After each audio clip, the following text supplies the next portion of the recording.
Oops. Kind of moving my camera around here to start out. Sorry about that. Um, so this is lesson 4.2. It is all about valence electrons. Valence electrons are a special type of electron. We're going to come over here in the circle, which, if you can look at this whole thing, is sort of to mimic a nucleus. Anyway, so we're going to define what a valence electron is over here, and then we're going to talk about them kind of in more detail. But valence electrons are the electrons in the outermost energy level or the highest energy level of that atom. Um, Valence electrons are those that are held most loosely by the atom. This is because they are the farthest away from the nucleus. And what holds the electrons to the nucleus is because the nucleus is positively charged and the electrons are negatively charged. And so there's that attraction between the positive and negative.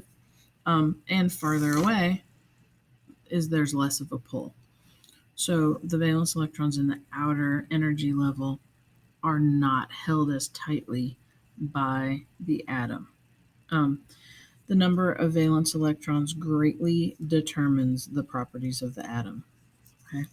It is one of the largest things that determines the properties that an atom have, and the way that they bond with other atoms. So these valence electrons are super important. In fact, from now on, we're probably only really going to be talking about or caring about or concerning ourselves with those valence electrons. Nothing else is going to be all that important.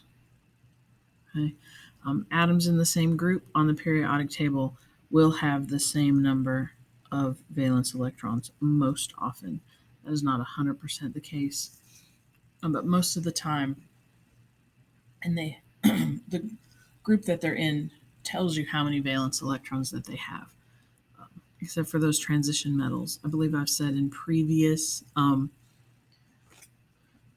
lessons that these transition metals in the middle here, they are of their own kind. They do not work like these two columns over here and these six columns over here. We're not going to do a whole lot with them, but they kind of behave differently. Just something to know for the future.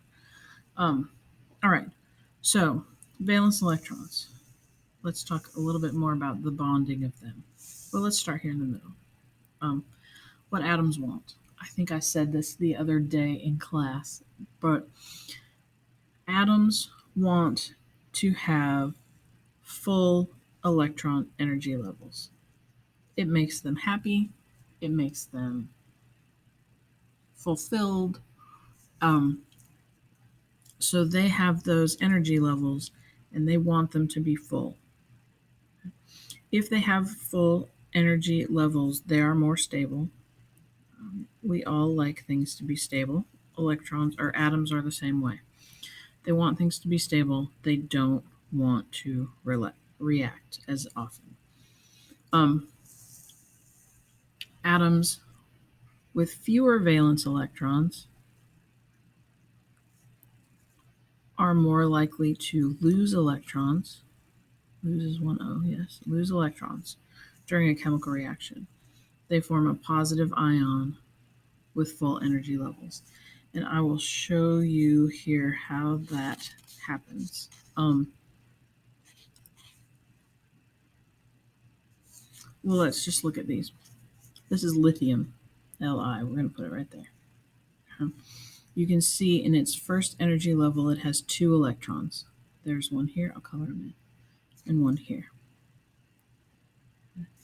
Lithium, if you look on the periodic table, is right here. It has a total of 3 electrons. So it's got 2 in the first energy level, and the first energy level only holds 2 electrons. So it has 1 electron then in the second energy level. Because it only has 1, the easiest thing to happen to lithium for it to be stable is for it to lose that electron. It will give it away, right? When it loses that electron, then it becomes positively charged. It will have a positive charge because it still has 3 protons, but now it only has 2 electrons. So 3 pluses, 1 minus makes it have a positive charge. So those atoms with fewer valence electrons, more likely to lose them, become a positive ion. Um, this is beryllium. Yeah, beryllium. It has 2 valence electrons. You can see in its first energy level it has the 2 that fill that energy level up. Because it has 4 total, there are 2 in the second shell. It also has a tendency to lose them.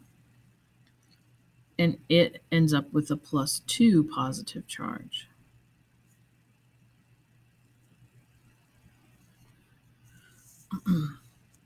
This right here is, where are we on? Boron. It has 3 valence electrons. This is carbon with 4 valence electrons. You can see 6 protons total, so that means in its neutral state it's going to have 6 electrons.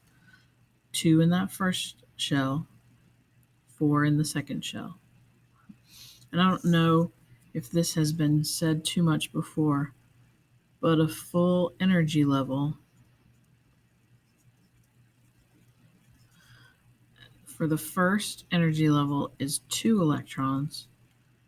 For the second and on down, it's 8 electrons. Right? So that close energy level can only hold 2. And then as we get more energy levels, they hold 8. All right, so now we're kind of to this even point here, right? Carbon has 4, it's half and half. It shares a lot with itself, which you'll see later on. Here we come down to nitrogen. It has 5 valence electrons. And as you can see, we're just kind of moving across this row here. Lithium had 1, it's in group 1. Beryllium had 2, it's in group 2. Boron had 3. Carbon 4. Nitrogen 5.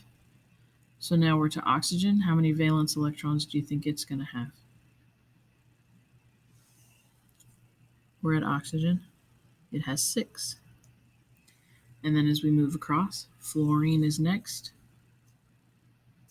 7. And then neon comes next. And it's full. It has 8 electrons, so it has a full shell.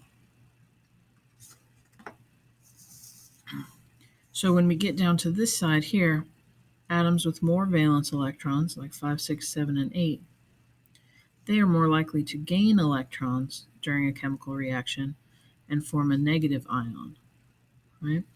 So remember this lithium up here that lost this electron, right? If it happens to be in a beaker in close proximity here with the fluorine with 7 valence electrons, remember it wants a full shell, a full orbital equals happy, right? It's got 7, it doesn't have 8, it's not full. Well, if it can gain that electron, like from lithium, right? So it wants to gain an electron. It has an extra one.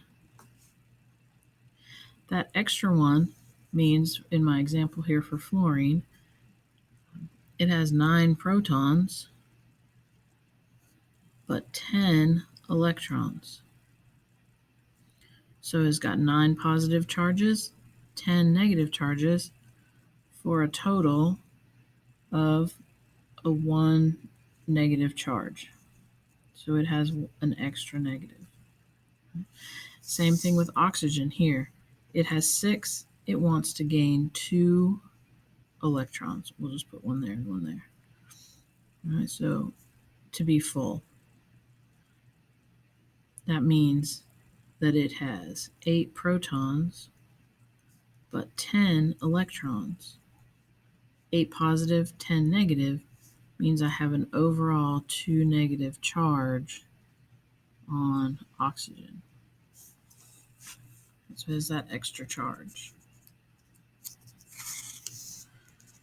Let's kind of look at that in a little bit more detail here on the back side of this page. Now here we have a periodic table ones. A few things we want to look at. So like we said before, atoms in the same group, that's the same column, react similarly because they have the same number of valence electrons. So everything, well, here we'll use this example. Elements in group 16 all have 6 valence electrons. Elements in group 17 all have 7. So you can see here, group 6, they all have 6 valence electrons. This in the oxygen in the second level, sulfur in the third level, fourth, fifth, sixth. But they all have the same number of valence electrons. And that's true for every column, except those transition metals in the middle. But for 1, 2, and then 13 through 18, that is true. So color each of the groups a different color. Make sure you do that.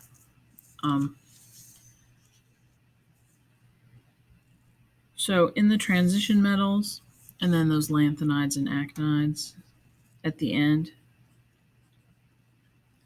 the valence electron is different to predict from the periodic table. Some of them will lose 2 electrons. Some of them will gain electrons. Outer orbitals. So we will talk about these and what we can do about them when they come up. But just know this really applies to groups 1 and 2, and then 13 through 18, having the same number of valence electrons.